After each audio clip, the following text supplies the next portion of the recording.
I am not feeling great, but I'm pushing through.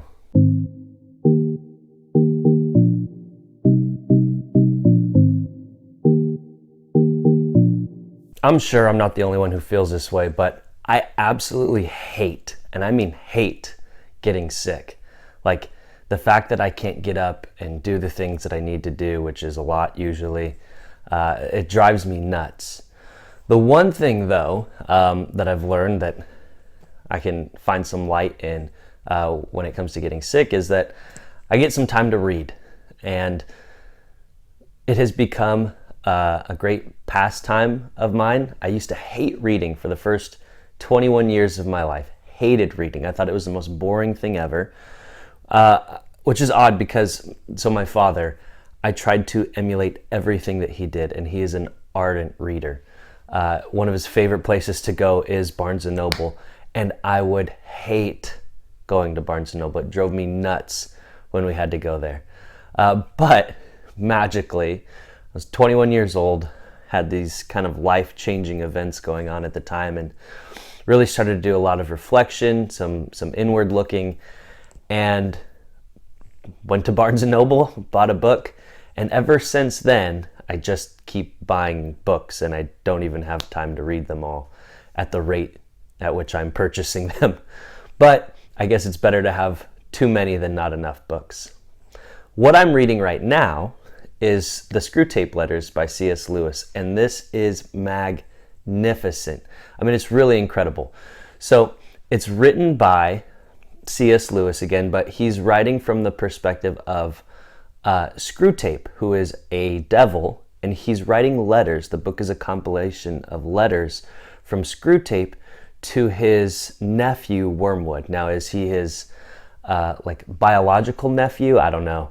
I think it's more of a spiritual nephew, and Wormwood is another devil.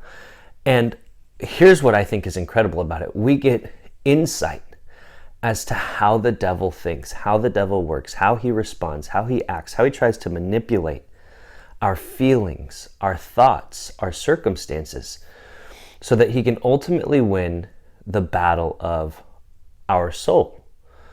So when we die, we either go to heaven or hell, and God is trying to get us to heaven through our own free will. We have to choose that though. And the devil is trying to get us to go to hell. And so the letters in the book from Screwtape, written to his nephew Wormwood, give us this really deep and clear, it's deep but it's clear, insight as to how the devil tries to drag us down. Now, I'm only about a quarter of the way done with the book. I think it's about 200 pages. I'm on 50 something. But so far what I've seen is the devil use jargon to confuse the mind. So there's a particular patient, as the book calls it, that Wormwood is working on. So Wormwood is assigned to this person to bring that person to hell. And Screwtape, his uncle, is giving him these tips and advice on how to get that person's soul to hell. And again, one of the things he talks about is jargon. Confuse the mind. Don't let them see clearly. He talks about speaking in vague terms so that the patient, again, as he calls it, doesn't think of things as matters of true and false, but these kind of vague, general ideas without any real pinpoints in them. Like, is this actually good or is it actually bad? And then what are the consequences of that? The devil tries to get our minds away from that and to really view things in a subjective way. Not necessarily right or wrong, but to each his own. And there isn't necessarily a right or wrong.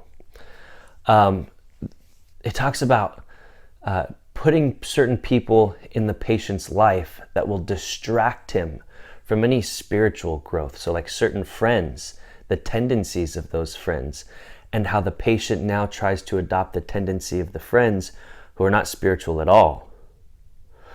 The ego talks about how, when your patient, Screwtape writes to Wormwood, when your patient is in church, distract his mind from what's going on up front and direct it toward the pew next to him, and the people in particular sitting in the pew, how they're dressed, how they look, right? And so it's constantly diverting our mind from what is actually happening, what is good, what is bad, what is right, what is wrong, right? Diverting our mind from what is to really just distraction. Because in distraction, we tend to fall to our temptations. If we're not hyper-focused, like the Bible tells us to be, always be on guard. If we're not hyper-focused on what is good, what is bad, what is right, what is wrong, then we will fall to our temptation, which will ultimately lead to us going to hell. This book, again, is amazing, and I will give an update when I'm done with it. Hopefully I'll finish it here within the next week. But I think personally that someone should take that book and make a movie out of it without the Hollywood extra stuff and diverting away from the actual storyline. But I think it's a great book. If you haven't read it yet, C.S. Lewis's The Screwtape Letters, fantastic read.